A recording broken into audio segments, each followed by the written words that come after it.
Parliamo di più di 45.000 persone alle sfilate dei carri fra Lido, Marghera, Campalto, Zelarino. Parliamo delle tantissime persone che hanno affollato Piazza Ferretto durante tutto il Mestre Carnival Street Show.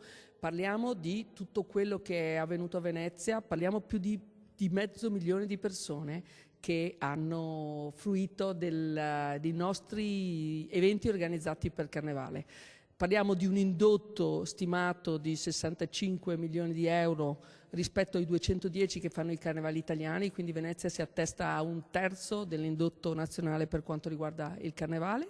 Parliamo di buone presenze negli alberghi, ottime nel weekend, un po' di più fatica durante la settimana. Il Carnevale 2019, tema tutta colpa della Luna, ha colpito nel segno. 17 giorni di festa con grandi numeri, grandi eventi tra centro storico e terraferma e un'ottima gestione dei flussi turistici.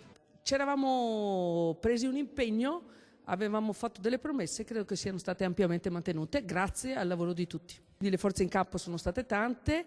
I flussi sono stati gestiti bene, era la prima volta di varchi in Piazza San Marco per il massimo dei 23.000 persone che potevano accedere in piazza durante i voli.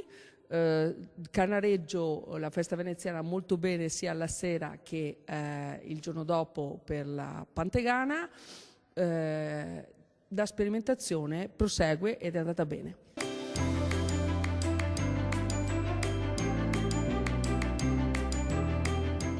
Si lavora a regime per dare il via alla sperimentazione del contributo d'accesso su cui Venezia farà scuola. Una sperimentazione di 7 mesi perché chiaramente pensare di fare una cosa del genere in una città non è così semplice e quindi con umiltà, con tutte le esclusioni del caso e le esenzioni, ci approcciamo al contributo d'accesso.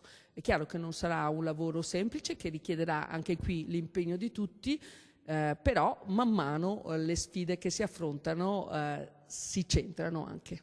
Quando si comincia? 1° maggio ci proviamo.